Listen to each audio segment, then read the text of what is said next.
Josh Warner, honor to have you. I have conducted many interviews in my life, but this interview is particularly meaningful. I feel a tremendous emotional charge, and it's not because of just who I'm interviewing, but the subject matter. Because this subject matter is weighing on me very heavily. I'm losing sleep at night. I'm overwhelmed by it. And on some level, I feel alone in my fixation and concern about this issue, that there's so few people that really share this pain and this fear that I have in my heart. And you are one of them. And you are doing much more than I, and actually sounding the alarm. And this is the issue of what faces our brethren in the diaspora, our fellow Jews in the diaspora. I found myself riddled with concern and anxiety about them. Literally, if missiles are falling into the country, I'm thinking about them. Because to me, it's so very clear what we're facing. And you have stepped up in a huge way. You have a website, you've gone on tours, self-funded tours, where you're going and sharing a message that no one wants to hear. Tell me, what is your message, and why do you feel like this is the time to be sharing it? So first of all, thank you, Ari, for having me. What you started off with, I think, is apropos, because it's not about us as people, it's about the topic. And many people confuse that and think it's something that is about us, something that we're trying to push, and therefore we are the ones that should be held responsible for the consequences of what we're saying. And it's not about us at all. It's all about us describing what we're seeing, what we're perceiving around us, and the dangers that we're realizing around us. Like you, when the missiles were flying, one of my primary concerns, beyond my family, were all my friends that were abroad. Not necessarily the ones that were living abroad, but the ones that just traveled just for a couple of days or a short trip in order to do their good work that they do. And I immediately contacted them and said, how are you going to get back? What's going to bring you back? All airspace is closed over Israel, over Jordan, over the whole Middle East. Even if you wanted to, you couldn't get a flight in and hike your way over the desert to get here. Like you're stuck. Wherever you are, you're stuck. My friends that were in Europe, my friends that are in the United States, they were just stuck. And that's what prompted the post that I made, which became they got such a virulent sort of response to it, which was basically... Let me read the post. Go ahead. You wrote, "What we experienced last night," speaking about Saturday night, you wrote this post on Sunday, talking about Iranian missile, drone, UAV attacks on Israel. You said, "What we experienced last night was just the pre-show. Get ready for the next stage. Lesson number 1, if you're here, you'll be able to stay. If you're not, you'll be sealed out." And then your website, getoutnow.org. I don't know that I would have said it exactly like that, but you said it. You said it, and to me that's just so obviously true. I mean, we've seen it already in the past. I remember when Corona happened, I was so sure that after months of diaspora Jewry feeling like they are stuck there, that they couldn't come to Israel if they wanted to. Thousands, tens of thousands, doesn't matter how much money you have, you are not able to return to the land of Israel. I was sure that when the gates opened up, there would be a tsunami, a flood of aliyah, people that never want to be stuck on the other side. There was some, but it wasn't a flood. And so this is happening again and again, and each time it happens, like when these missiles were coming in, there was no coming to Israel. The airports were shut. That is a thing that can really happen. I remember calling my friends in America. I spoke to a number of different friends. They're like, "We're thinking about you. We're praying for you." Some of them were out with friends, out to eat, but like, "Our hearts are with you. We're thinking about you. We're scared for you." And I was thinking, you're scared for me. The greatest danger in my mind about them is they have no idea the danger that they're facing by being over there. And so you posted this, and it was so interesting to me what some of the responses were. Someone wrote, "I find your damning statements offensive. I trust that Hashem will guide each of us in the right time. It isn't your job to seal the borders or tell us What is what? Many of us yearn to be there, but we can't be. I know you mean to be encouraging, but I'm not finding your statements to be. You aren't in charge, God is. And Bezrat Hashem, He will guide and protect all of us. Your statements are damning and offensive. What are they? Your job isn't to seal the borders? I don't understand. I literally could not understand. And again, scaremongering again. Why would a Jew ever be sealed out from returning home? Is there just like basic history that the USS St. Louis Jews that couldn't leave, there was nowhere to go. They couldn't leave. The gates were shut, stuck in Germany, stuck in Austria, stuck in the concentration camps, giving anything to go. It happens. It has happened. But anyways, they're saying you're scared. Why would the gates ever be shut? The path home always remains open. So, maybe all of you have made Aliyah. Continue to praise for those who have not. But don't tell us that we will never be welcome in our Holy Land. It's like, what are they responding to?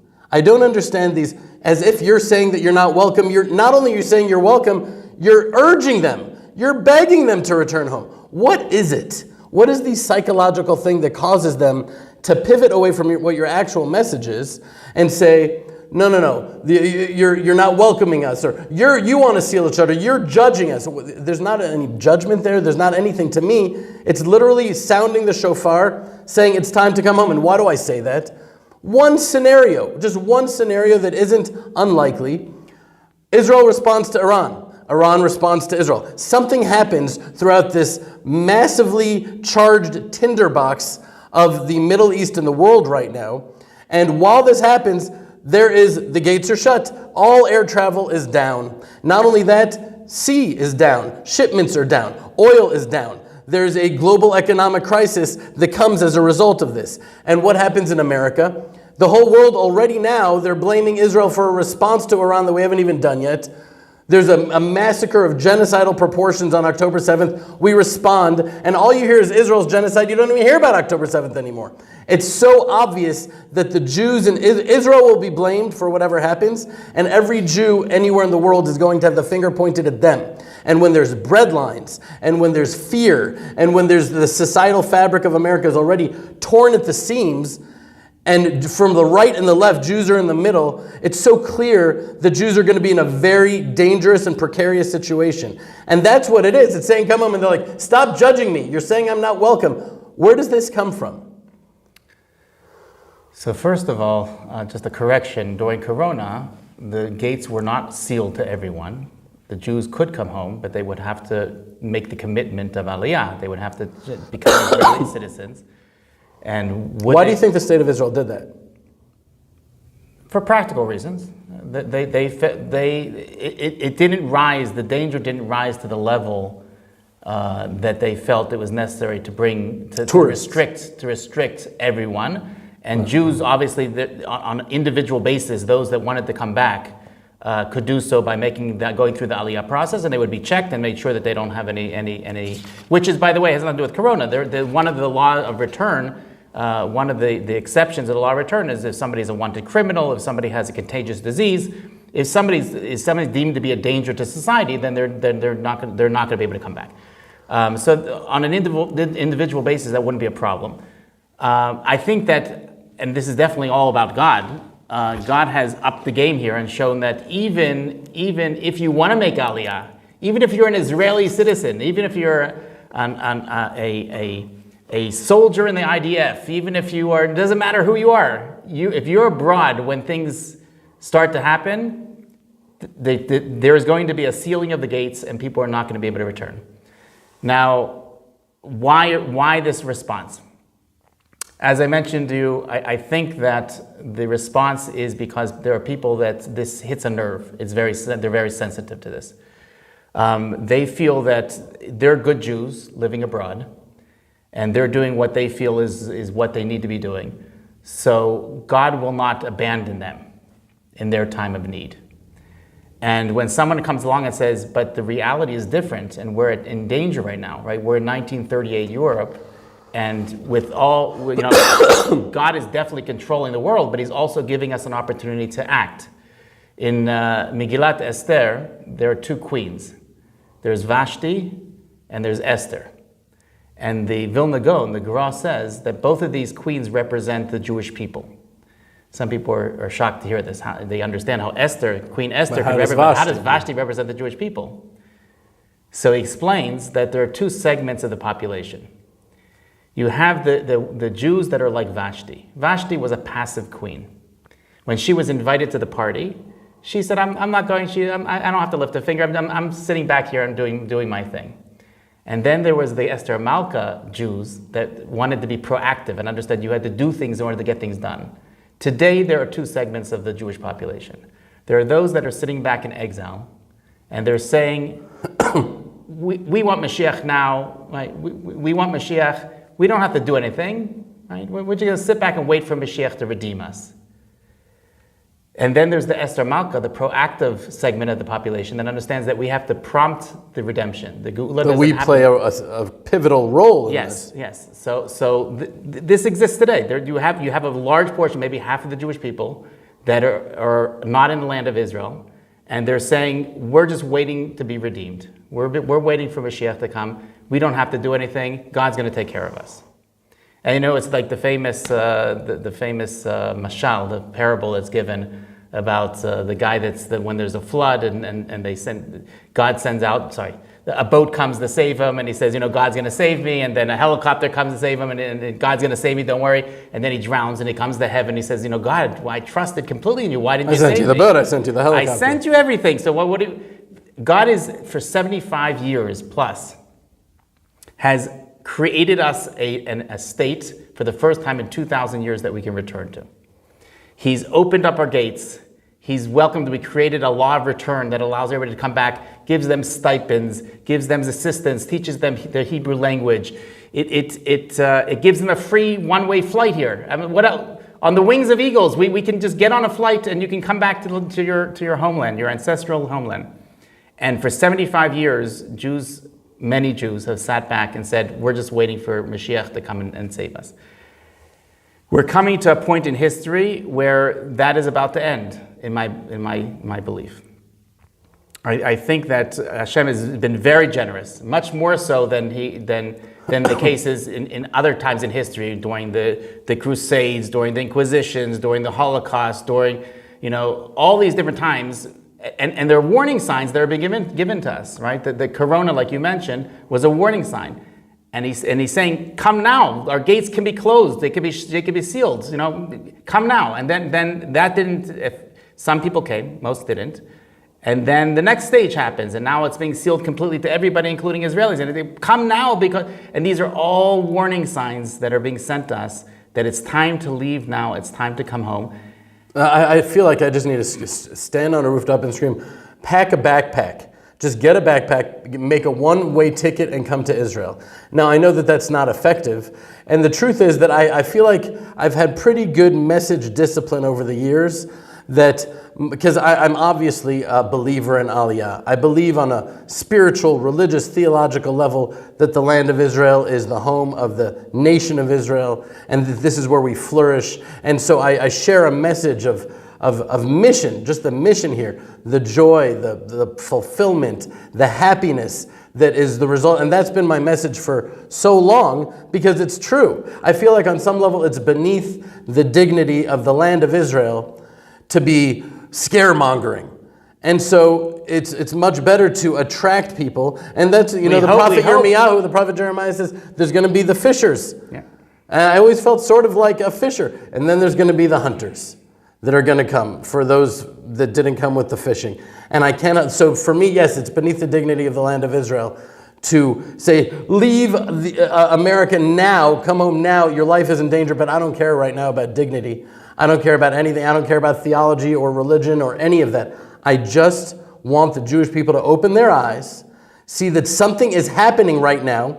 There's a different spirit that is coming, and I know that people see this. I talk to my friends and my family in America. They feel it. They feel it from the people that they encounter. They see that it's coming. Yes, it used to be the far left that hated Jews and were anti-Jew, and they were marching with Hamas and Hezbollah. Now it's coming from the right also. The right is becoming increasingly replacement theologist, the Tucker Carlsons, and talking about dual loyalty, and Candace Owens, and so it's coming from the right, it's coming from the left. It used to be that I think the Jews would conflate, and they would say, yeah, I'm a Democrat, liberal Democrat, and so that's my Jewish identity. I'm a Jewish liberal Democrat, and I'm one of them. I raise funds for Biden. Like, obviously, I'm one of you, right? They conflate that, and then they're saying, oh, wow, it doesn't matter how Democrat I am, how liberal I am. I'm a Jew to these people. And a lot of Jews on this side, Orthodox Jews, conflate their identity with the Hannitys and the Tucker Carlsons, and they just take for granted that they're pro-Israel conservatives, and that's Judaism. And all of a sudden, no, it's not. And all of these identities that we've latched onto, these illusions, these idols, are being shattered before our eyes, and we're coming to the terms, we're just a Jew.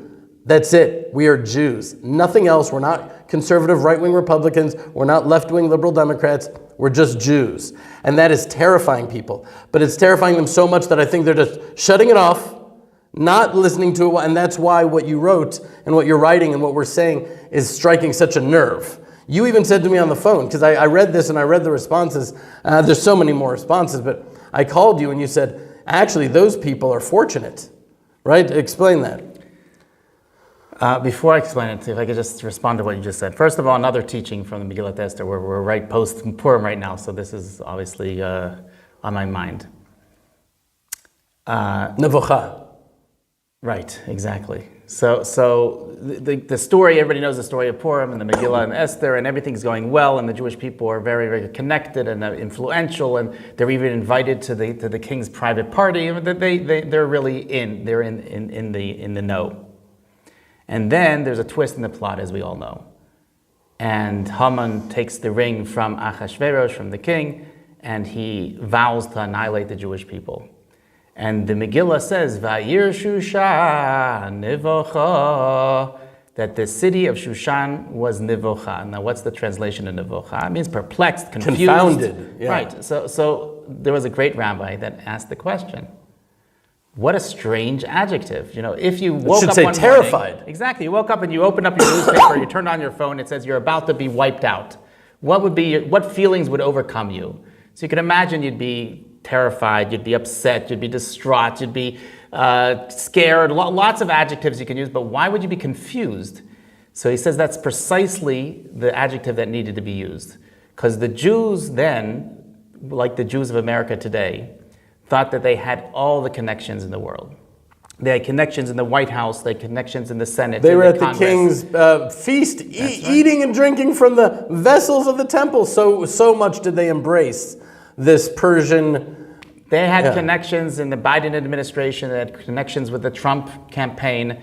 This could never happen to them. And then all of a sudden, like this, it's happening to them. And they wake up one morning and they're in a state of confusion. How could this be? Now, that having been said, there has been an awakening.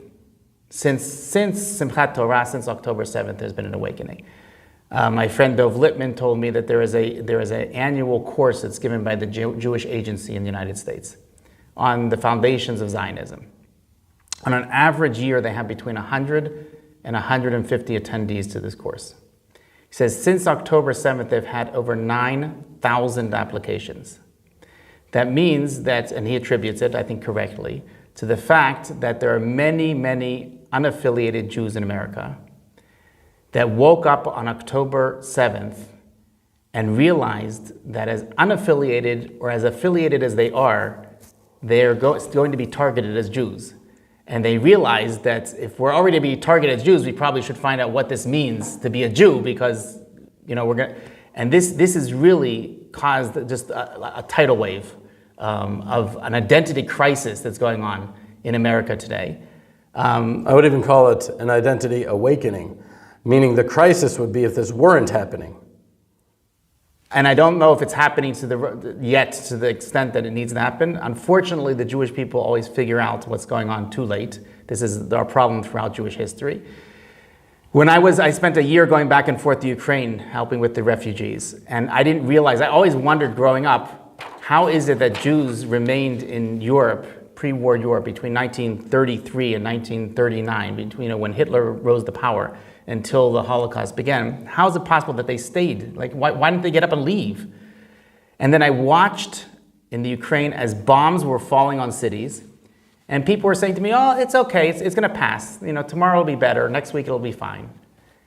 And I'm just looking at them incredulously. What are you talking about? You're being bombed. Your houses are dissipated. Like, what do you?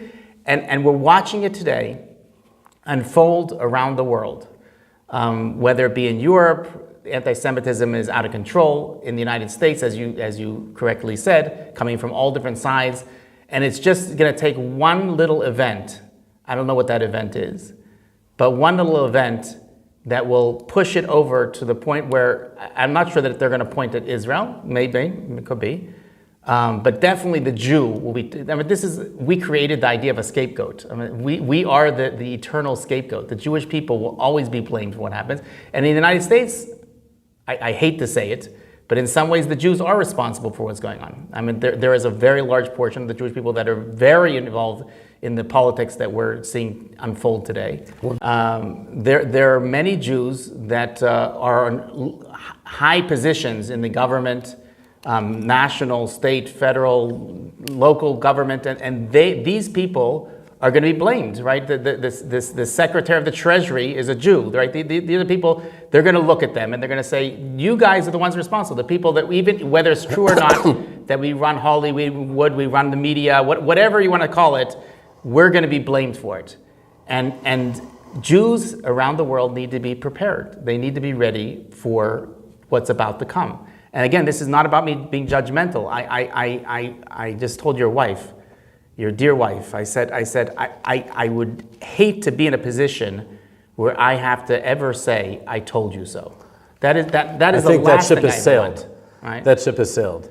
But of course not. You don't want to be saying, I told you so, unless there is something that you've said that is now I told you so, where you can say, now you can deduce from that, look what's happening now.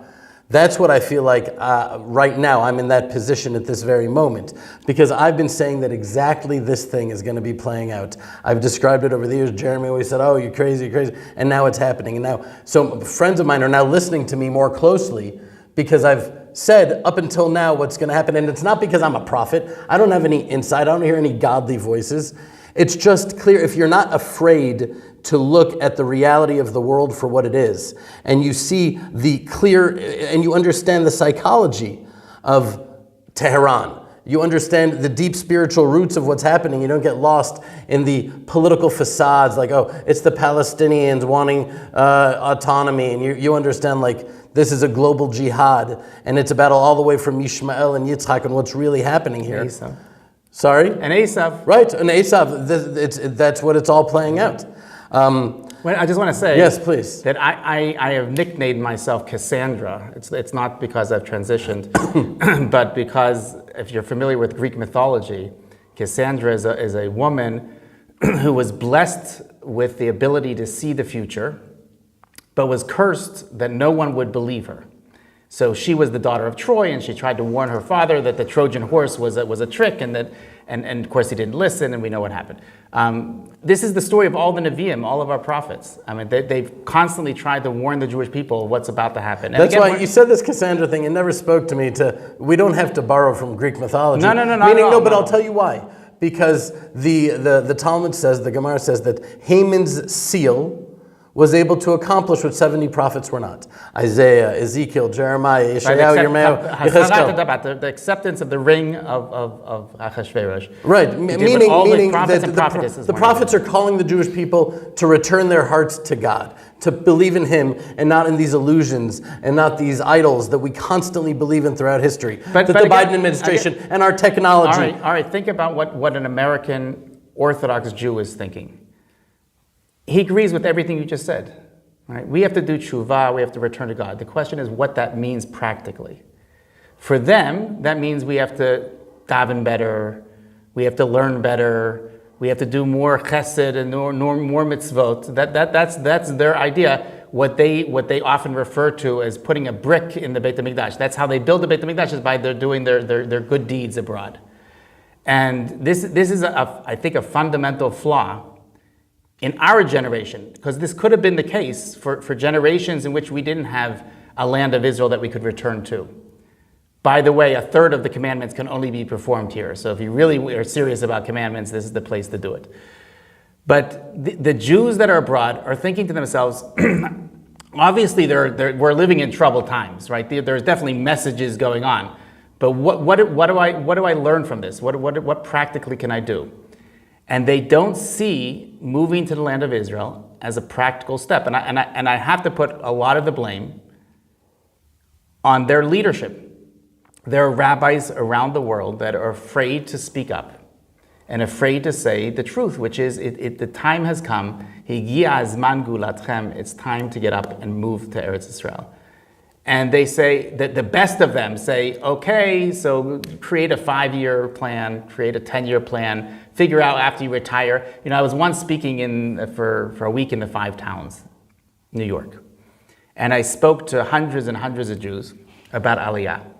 And then afterwards, I came back to Israel, and on Shabbat, after the Kiddush, they asked me, "Nu, what's going on, Josh, in America?" So I said, well, I spoke to hundreds of Jews about Aliyah, and each one had an excuse as to why they can't make Aliyah. Their job, their mother, their children, their grandchildren, their this, their that, their house, their business, whatever it is, they had their excuses. But they said, almost every one of them, I have a daughter that's learning in seminary in Eretz Israel. I have a son that's studying in yeshiva.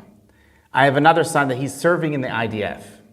I have a daughter who's married, has children. She lives in Yerushalayim. I said to this group, I believed that I was speaking to the Dor HaMidbar, the generation of the wilderness, right? They knew that they were cursed, that they would not be able to make it into the land of Israel, but they knew at least that their children would survive. That's literally what I thought I was speaking to, because everybody had I can't make it. What can I do? But at least I have a child there. And that is actually the biggest message. If you can get your children to come here and start to make that move. One thing I've realized is, I used to be like, okay, Aliyah, we got to do Aliyah. My message is no longer Aliyah. I don't think Aliyah should even be on the thing. What is my message right now? Come for a sabbatical. Shlichut. Come for 6 months. Come for 6 months. Come for 1 year. Better. 1 year. You can't make a decision in 6 months, and do your very best in that year. And if at the end of the year you want to go back, then you know what? You gave it a go. You gave it a shot. Go back. But just come for that year. Because why do I say that? Because even though that year will almost definitively be challenging, it is difficult to make Aliyah. It's sometimes painful to make Aliyah. But during that year, the satisfaction you get, that intangible meaning, the spark that you see being kindled in the eyes of your children while they're here, that will just, you won't be able to go. And also, where it's such a point in history that I just want you to be here for this year. Just come for this year. Go back. It's fine. It's more, no, really, I'm saying it's more digestible. It's more achievable to say I'm just going for a year. So that's a big part of my question, because when I go to America and when I'm seeing America from here, sometimes you got to step out and see it, and you see the fabric holding that country together. It's so frayed that it's almost like it's two different countries that you're looking at. I'm afraid that the United States will not survive 2024. That is my fear. I think whatever survive means. I happen to be a big fan of the president, and I think that President Biden is the Aliyah candidate. And I don't think he's actually going to run, but that's another story. Whatever happens as an outcome of the election, if an election even happens, it's going to be disastrous, and it's literally, like you say, going to pull the fabric of the United States. Yeah, but I don't. That's if we get there. I don't see we get there. I'll tell you why I don't think we're going to get there. Because China sees Biden a weak president, and all he'll do is say don't. He'll just say don't. North Korea, all of them. Everybody sees the Biden administration. A very small window of opportunity. This is the window of opportunity in a world with nuclear weapons and tyrants and authoritarian countries seeking to make their moves. And if Trump gets in, they know that's it. That's it. So they need to make their move at least before the next elections. I think something big is going to be happening around Pesach right now. And which is why I just think people need to just open their eyes and say, okay, book a ticket now. Where am I going to stay? We'll figure it out. They can. People slept on the streets outside the Knesset when they made Aliyah from Taiman and from all these countries, these Arab countries in 48. It'll be fine. It'll be fine. It will be fine. One of the issues that... Because one thing I just want to say here, Josh, is that everybody says, oh, you think a Holocaust is going to happen in America? You think a Holocaust... No, obviously the Holocaust thing already happened. We always look at the superficial external trappings and get lost in those and say, it's not going to be the Nazi regime. That was unique to the culture of Germany. I think America is a very different country. It's a much more philo-Semitic country. There's really good, God-fearing people in America, God-fearing Christians who love the Jewish people, who would die for Israel. It's a different situation. What I see happening in America, and I'm not a prophet, something's going to happen, but what I see happening is that civil war that you're talking about is going to be ripping that country to shreds. And they're going to be ripping each other apart. And when that happens, the Jews are going to get the brunt of it worse than anyone else. I am not a follower of Avram Fried, the singer. So I don't believe that no Jew will be left behind. I think that just like in Egypt, where you see that 80% of the Jewish people decided upon their own, made their own decision, they're going to stay behind in Egypt, and they perished in the plague of darkness. I think, unfortunately, we're about to see the same thing happen today. I hope they prove me wrong. I hope they all come back after they're seeing this video. But I can tell you that I have no reason to believe, and I don't see anywhere that it's mentioned, that one of the fundamentals of our faith, which is the fundamental of having free will, is going to be suspended. That all of a sudden, God is going to create a world in which there's not going to be free will and everybody's going to be forced to get up and move to Israel. People will be able to make a choice. And they will be able to choose, just like they are right now. Do they want to be here or do they want to be there? That will be a decision that they're going to make. And the majority of them, and I'm not trying to be judgmental here, but the majority, I'm not going to give numbers, a very large percentage of Jews sit in another week, they're going to be sitting at the Pesach Seder. And they're going to be saying, L'shana haba b'Yerushalayim, next year I should be in Jerusalem. And they know very, very well, there was a great rabbi who once said, there are 2 times a year, on the Pesach Seder, after the Pesach Seder, and on Yom Kippur, after Yom Kippur, that Jews put up their hands to the heavens and they scream, L'shana haba b'Yerushalayim, and they lie in the face of God. Because they know very well that they have no interest whatsoever in being in Jerusalem next year. They just built their nice mansion, their nice chandeliers. There's no interest whatsoever in going. So who are they fooling that they're saying next year we're going to be in Jerusalem? Ari, I just came back from the United States from a speaking tour. And I purchased this product, which I never believed I would ever see. It may or may not have come to all the people, the viewers, communities yet. But when people say to me, there are a lot of, I speak all the time to delegations that are coming to Israel. And these delegations come here, and they're so proud, they say to me, it's wartime in Israel, it's so dangerous to be here, and we're going to come anyways, and we're going to show our solidarity with Israel. And I tell them, what are you talking about? You think the danger is here? My 8-year-old daughter, she heard a couple of years ago that there was a global campaign of Jews around the world that were coming to say Tehillim, they were saying Psalms for the Jews here in Israel because they were shooting rockets from the Gaza Strip. And she comes to me, she says, Abba, I don't understand why they're saying Tehillim for us. We should be saying it for them. They need it a lot more than we do. My 8-year-old gets what most American Jews don't. But the danger, my gauge of where it's safest for a Jew to be is where you can openly be Jewish in the streets. Here in Eretz Yisrael, more than ever before, people are openly Jewish in the streets. And around the world, what's going on? People are hiding the fact that they're wearing a yarmulke, they're hiding their Star of David, they're hiding their tzitzit, right? And now, you see this? This is called camo zuzah. This is a device that they created in the States now. It has a blinking red light. It looks like an alarm system. You put it over your mezuzah. So you can hide the fact that you're Jewish. Wow. I just want to make sure I understand this. Camo zuzah, you put your mezuzah inside of it. You put it over your mezuzah on your mezuzah, right? Mm-hmm. And it is an alarm system. It's not an alarm system. It looks like an alarm system, so it'll fool people into think that's not a Jewish mezuzah on your door, that's just an alarm system. Can I tell you the great irony? You were talking about the fact that we're approaching the Passover Seder, and people are going to have the afikoman, and what is the memory of what that is? What does that symbolize?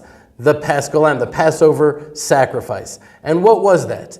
The Egyptians, what was the greatness of it? It wasn't one of the tragedies, I think, of what happened to Judaism in the exile was that it became a abstract, atomized, ritualistic religion, as opposed to being a holistic, infused with meaning, worldview life that it is in Israel. It becomes holistically integrated in Israel. And a great example of that is the Passover sacrifice. What was that sacrifice? The Egyptians worshipped the lamb. And now we're commanded to take the lamb of our slave masters, who have been our slave masters psychologically, physically, for hundreds of years, slaughter their God in front of them.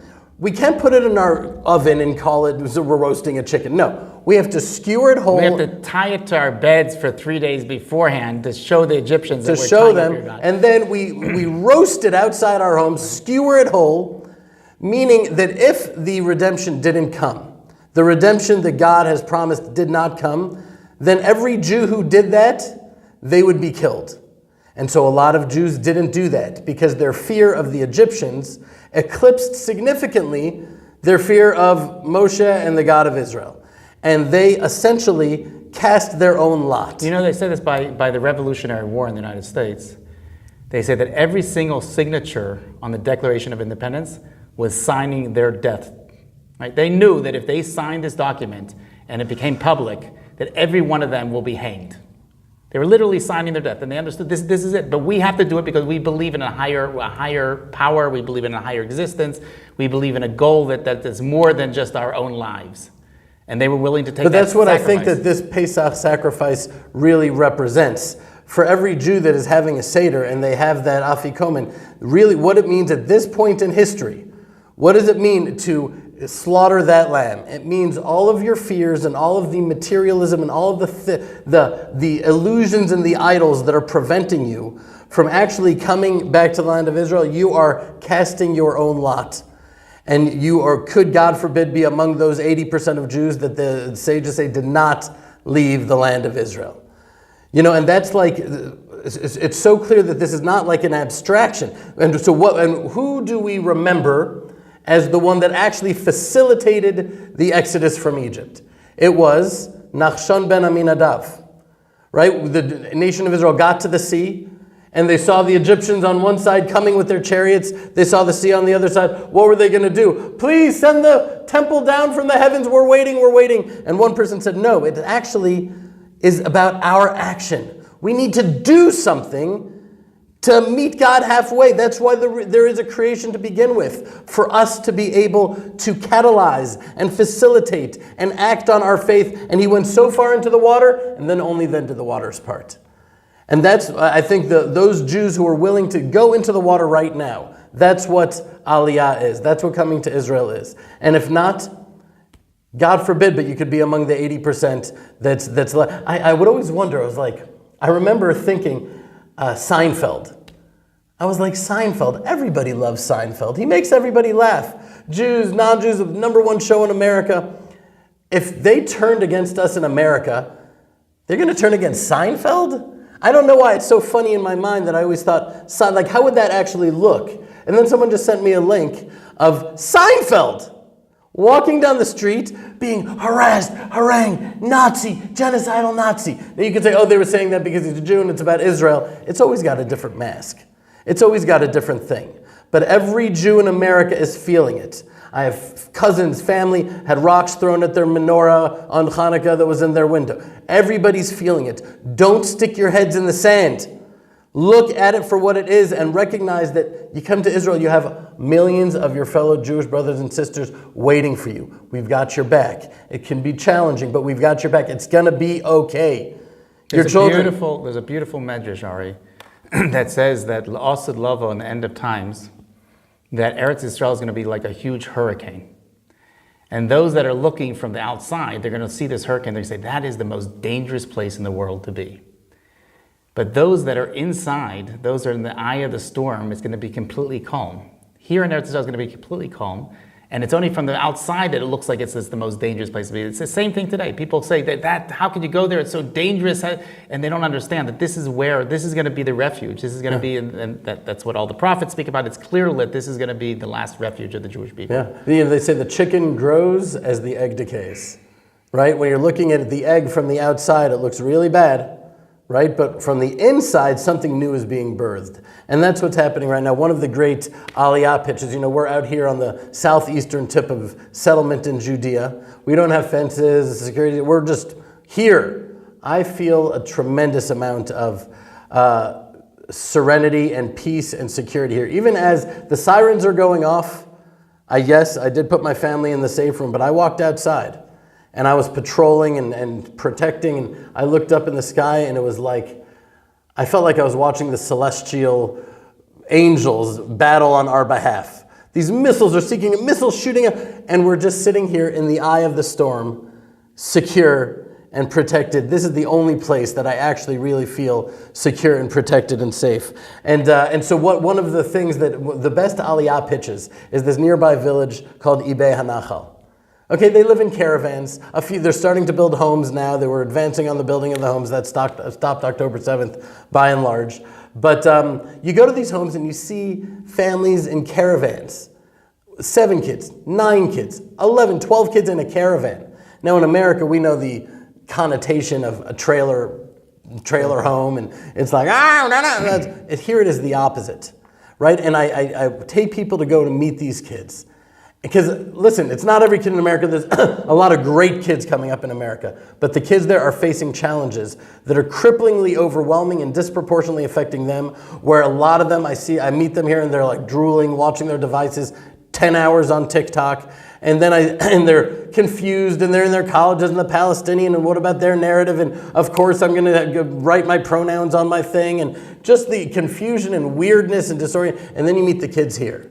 Okay, and yeah, maybe they're living in a caravan, they weren't raised with all the amenities, but they're working out. Why are they working out? Because they want to get into the best unit they can get into, trying to draft early to go and fight the wars of Israel, to protect the Jewish people with a Jewish pride and a physical and a spiritual and emotional strength. And I'm like, I would rather live in a beat-up, leaky caravan in that hilltop over there than in a mansion 5 stories in New York. Not a question. It's not even particularly close. That is so obviously, so there's no danger, there's no fear. People have this fear of downgrading their material level of things. It may be a little uncomfortable, but what you will get instead of that material comfort is so far out disproportionately eclipses any sort of joy you'll get, which ultimately means nothing. Because if your kids are going and intermarrying and buying the woke nonsense that you've paid $120,000 to get them a degree, to pay someone to brainwash your children to vote for Joe Biden and intermarry, what's any of it worth? It's not worth anything. Lot was told by the angel, by the malach, that Sodom is about to be wiped out. It's going to be destroyed. And the Torah says, mitmameha, he delayed in leaving. It's one of the few times in the Torah that we use the trup of shalshelet. And Rashi asked this obvious question, what is he delaying? Right? He knows that God is about to wipe out Sodom. And he says, because of his mammon, because of his 401k, he was afraid to leave his wealth behind. And that's why he delayed. And we're living in the same situation today. We know that the end of a generation, an end of a civilization is happening right now. This is the fall of an empire, and everybody's watching it, and people are starting to feel it, but they're all delaying. And what's making them delay? Most of them is because of their materialism that they don't want to leave behind, and that's unfortunate. But like you said, there's no question that there will be a downgrade in physicality, but that will by far be made up by the spiritual growth that you will attain. Right. I have a lot more to talk about, a lot more to say. I think we should do a part 2 to this, but I don't want people to be too intimidated by the length of this interview that they won't even start it to begin with, because this is, I think, one of the most important messages to get out. And when you go to the States, is it received well? What there has to be something that is making you go back again and again. Because I said, people are like, they say, don't even try, nobody's going to listen to you. I'm like, it's not about quantity. The Jewish people are not a quantity people. We're a quality people. If I touch one person, if there's one person that hears what I'm saying and says, maybe it's time to go home, that this is not the future, then the whole thing is worth it for me. It's not a statistical thing. Is that your feeling? What is it that strengthens you in this very lonely mission to go there? Because I have one more question after this, and then yeah. So for many years, I got a ton of pushback going to the States and preaching Aliyah, especially because often I combined my speeches about Aliyah with some sort of appeal for Israel or for some sort of Israeli cause. And they said, how dare you come here and take our money on one hand and then go tell us that we have to uproot ourselves and leave. And not only that, we have to mention that one of the biggest arguments that I get has been either that Jews need to stay in exile because we're funding Israel. Without us, Israel's not going to be able to survive. Right, that's a big argument. Or the flip of that, which is that we're so influential on the political realm that, without us pushing our governments and our representatives, where would Israel be now if we didn't have our power in government that we're able to advocate on behalf of Israel, which I think are both flawed. But getting back to what your question was, in the past couple years, I will say, every time I've gone to the States, I've got zero pushback. It's amazing. I mean, people are not, packing their bags and leaving. Don't get me wrong. No, but they are. But they understand. They understand that what I'm saying is not so. Clarify that. When you say they're not packing their bags and leaving, I know people that are making Aliyah right now. You're saying in the mass waves that you would expect. The majority of the people I speak to are not ready to leave, but they all get it. If they don't get it consciously, they get it subconsciously. They understand there is an earthquake going on beneath them. They feel it. Quite literally, in the past 2 weeks, there was an earthquake, for the biggest one in a generation in the New York area. I couldn't believe it. We're living in such special times. It's so easy to forget what happened yesterday. Was it a week ago that this earthquake happened? 2 weeks ago? I turned on my phone. It's right before Shabbat. I turn on my phone and I start getting alerts. Earthquake in the 5 towns. Earthquake in Lakewood. Earthquake in Brooklyn. I'm like, this has got to be a joke, right? First of all, nobody thinks about earthquake like LA maybe, but in the middle of New York, and I'm reading this, I'm like, this has got to be a joke. The epicenter of Jewish life in Diaspora. The week after April, so I figured maybe it's an April Fool's joke. I have no idea what's going on here. And then I hear that this is really happening, and it's just like messages being sent. And then all of a sudden, we turn on our phones and we see all of a sudden there's hundreds of suicide drones and there's missiles being launched to Israel, and all of a sudden it's all over, and we forget about it. It's like okay, that's yesterday's news. I know that nothing happened anyways. Who cares? And these are such strong messages that are being sent to us, and it's the Rambam Maimonides says that when these messages are being sent to you, those that don't take it to heart and don't go do tshuva, do something, change their lives because of it, he refers to it as arzariyut. It's cruel. They're being cruel. Because why? Because God has to keep sending more and stronger messages, more and more stronger messages, in order for you to get it. If you don't get it when the messages are relaxed and calm, when something happens and there's some sort of disaster somewhere in the world and you don't get the message, then he has to bring it closer and closer until it is affecting you directly, until you get the message.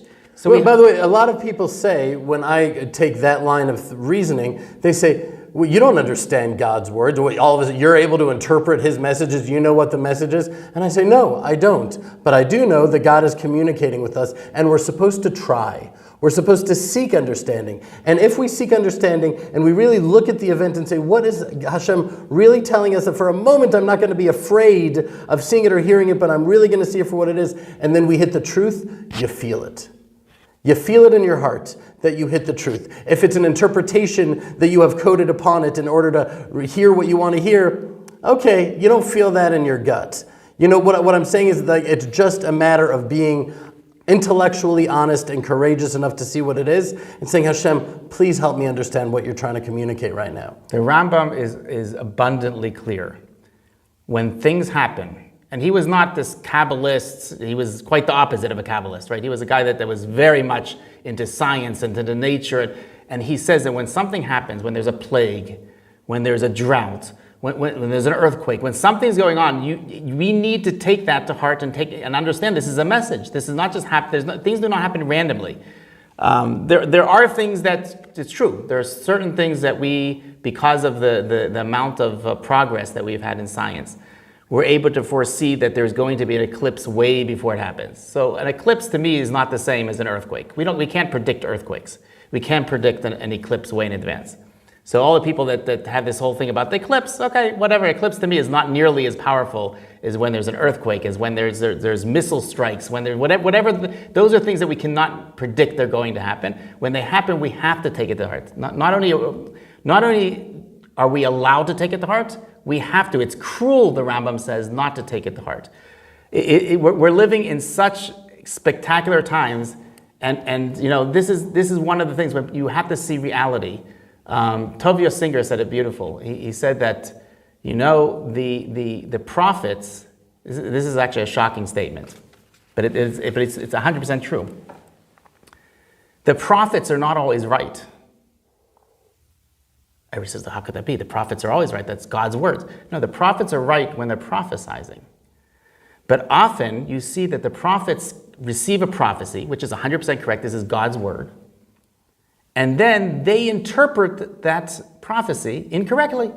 The reality that they see, they just don't understand. For example, there are many examples, but Natan HaNavi is asked by King David. King David says, should I go build the temple? And Natan HaNavi, go for it, go build the temple. And then he gets a message from God, tell him stop, this is not his job.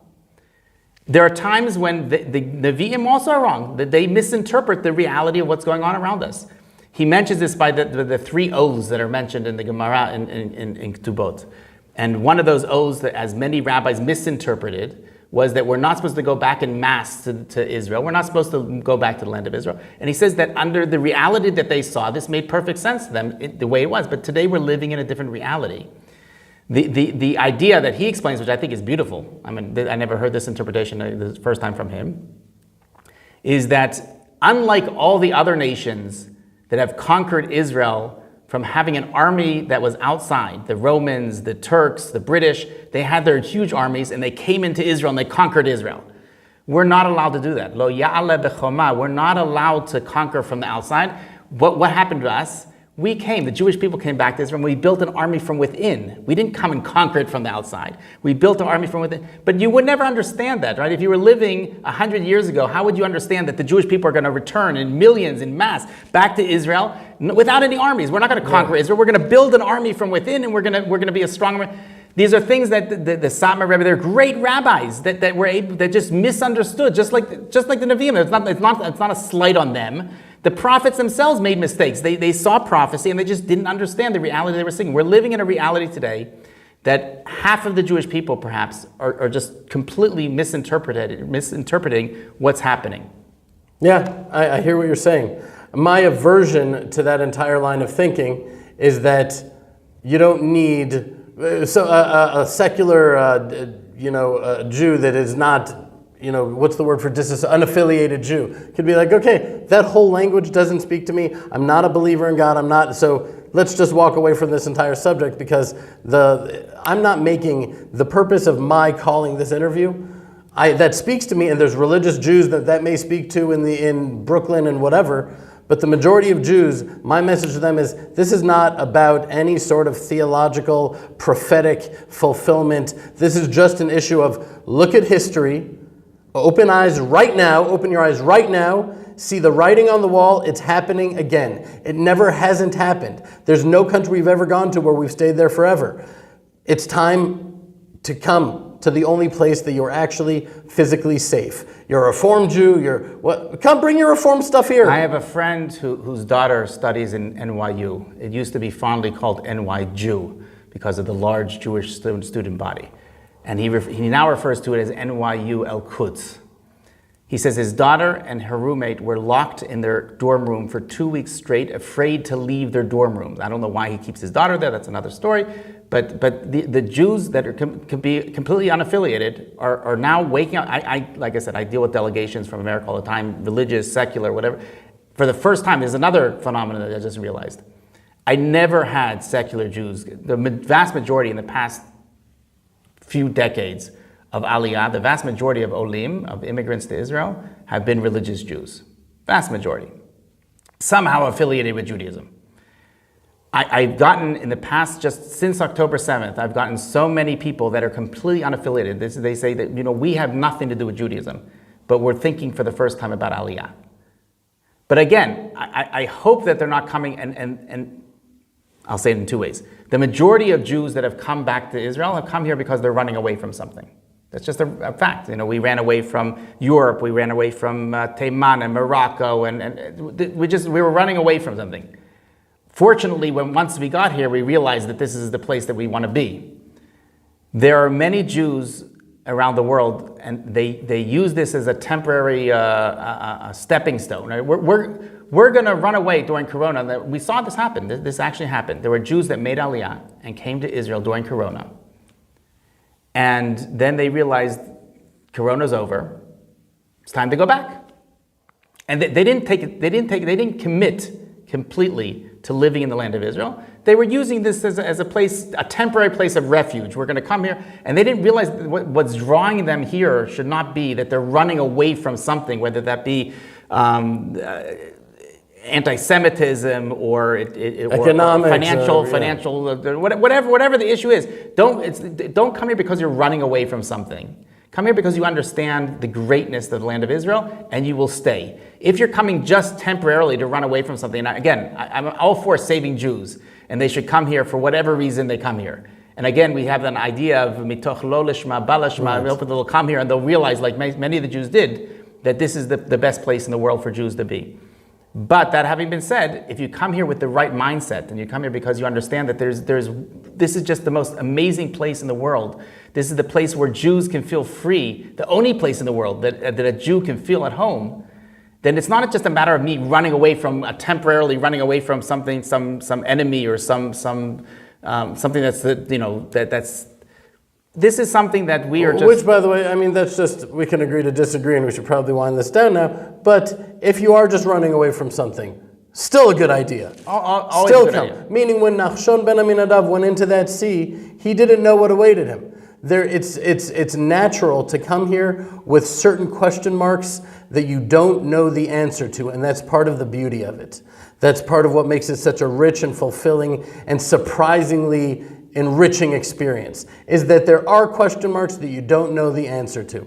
And they say that the first nation that the Jewish people conquered when they entered the land of Israel, cheshbon, which actually means accounting. It's the pros and the cons, the spreadsheets of should I come, shouldn't I, the whole cheshbonot. That's the first thing you have to conquer. You just come.